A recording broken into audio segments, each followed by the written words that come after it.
आमच्या मित्राचा मी सांगत होतो की ज्या स्टेजवर मुलगी त्या स्टेजवर बाप, अध्यक्ष बाप आणि मुलीचा सत्कार.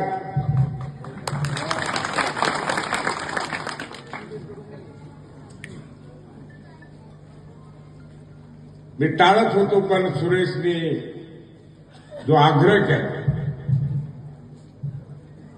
सत्कार घेण्यामध्ये किंवा सत्कार घेण्याचं हा जो क्षण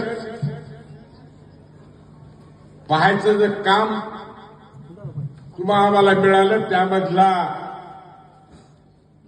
हिस्सा किंवा त्यामधलं सहकार्य सुरेश भुमरेचं सिंहासारखा वाटा आहे यामध्ये. मी एखाद्या वेळेस थकलो असेल, मी एखाद्या वेळेस म्हणलं असतं आज उद्या पाहू, पण गुटे साहेब सुरेश थांबला नाही. रात्री 2-2, 3-3 वाजेपर्यंत एखाद्या गावातलं एखादी गोष्ट कानावर आली तर मला माहीत व्हायच्या आधी तिथं पोहोचायचा आणि ती गोष्ट दुरुस्त करायचा.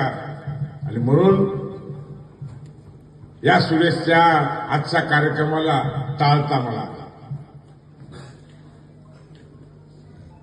आता मंत्री म्हणून दिदीनं आपल्यासमोर एवढं सविस्तर सांगितलंय कुठे साहेब, आणि आता काही पाहायचं, कारण तुमच्या ज्या काही अपेक्षा मी पाहतो